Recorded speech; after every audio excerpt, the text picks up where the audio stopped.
Here's a segment from a recent Gun Talk radio episode. You can listen to all the Gun Talk radio podcasts however you tune in, or check out guntalk.com for more.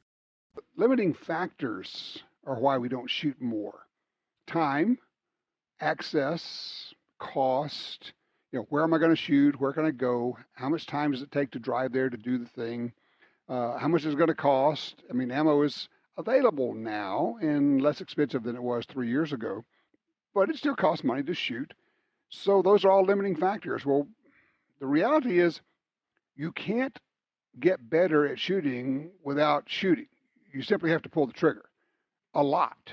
And I've always said, it doesn't really matter what you pull the trigger on as long as you're serious about it. Let's talk about that now with Abby Casey from Pyramid Air. Hey, Abby, how are you? Doing good. How are you, sir? Well, I am great. I guess let's start off with Pyramid Air, with the funny spelling, Pyramyd, Pyramid Air. I guess originally started off as like air guns, but you're a whole lot more than that now. Yeah, Pyramid, I actually don't work for Pyramid, but I have worked with them in the past, but they are a very large retailer and supplier of air guns, and they got a great selection. Okay, good deal. So tell me what you're doing these days. So these days I'm a producer for American Airgunner, and I do my own brand ambassador work, and I do woodworking.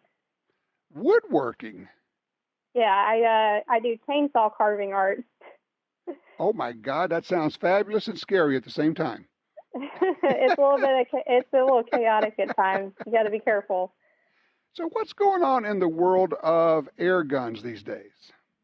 Oh my goodness, what isn't going on with air guns these days? I mean, I've been in the air gun world since my high school days, competing in the Olympic-style air gunning, and it wasn't until I got into my professional career in the outdoors that I found out about larger, big-bore air guns, and it's just grown and grown and grown, and so has the technology and the people. There's matches going all over the country. There's, 22 NRLs accepted air guns in their matches now. And the sport's only getting bigger, and so is the technology.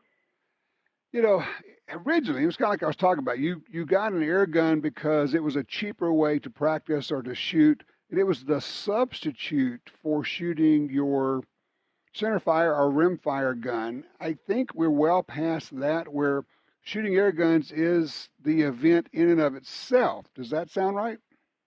Yeah, I think it's at that point now.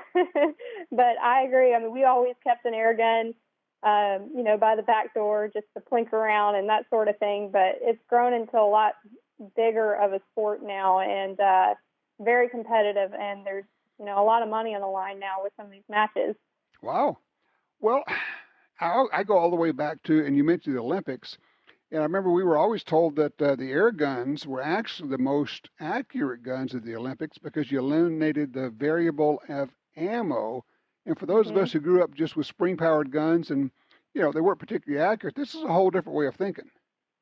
Yeah, when PCP air guns, the technology behind those and being able to release the perfect amount of air on each shot, it really eliminates any other variables that you would get with like a 22. That's one of the reasons why I loved shooting the Olympic style, because if your shot didn't go where it was, you knew it wasn't the gun, you knew it was you. Yeah, but I needed an alibi. Yeah, it's not for the faint of heart, I guess, right? There you go. So people, if you would just kind of run through a few of the categories of modern air guns, up from basic, literally Red Riders, up to hunting with them. Absolutely. So you have, of course, your break barrels, and then you have the more modern PCP, which you have regulated and unregulated. Regulated is just like an extra part put into the air gun that helps basically do what the name says, regulate the air that comes out, a more precise amount. And then you have your larger big bore air guns, which can range from like a 257 all the way up to, they have a 62 caliber air gun now. Yeah. So anything that you want to hunt or shoot, there's an air gun out there for you. And people are, to make the point, people are taking big game animals with air guns. Absolutely. I didn't start hunting big game animals with air guns until probably 2 or 3 years ago. Mm-hmm. Since then, I've taken oryx, whitetail. I had a girlfriend we just went on a hunt with in Idaho this spring, and she killed a black bear with the Hot Song 62 pile driver.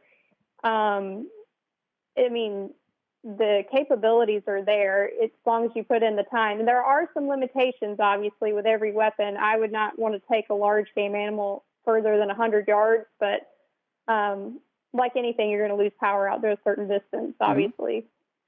Well, it's kind of like bow hunting. You're putting a limitation on yourself, which adds to the interest, basically the excitement of having to get close, and you're choosing to do that. And I want to, I guess, throw in the safety briefing here, which is, you may be used to thinking about air guns in terms of we could put up a cardboard box in our house and shoot BBs into it, and that's certainly true of a Red Ryder.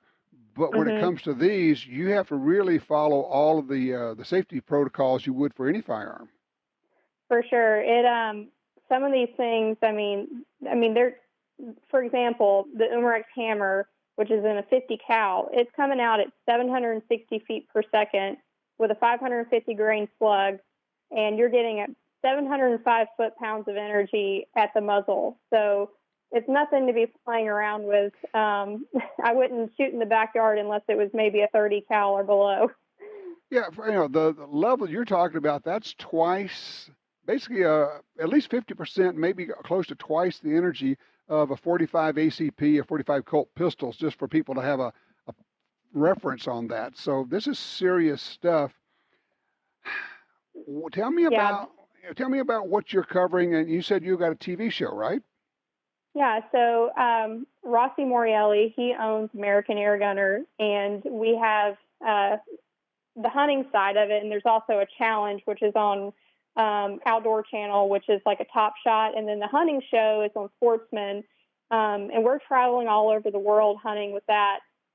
And we use every different kind of air gun you can think of, everything down to, a 22 caliber up to the 62 caliber air guns. And it takes us to some pretty crazy places, I'll say that.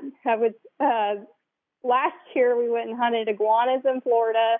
We did an alligator hunt. It just takes you to the weirdest places. Well, you know what it sounds like? You're really just going out and having a whole bunch of fun with these things. Yeah, I would challenge anybody handing them an air gun to not crack a smile. I'll say that. Well, exactly. And they're accurate and they're powerful.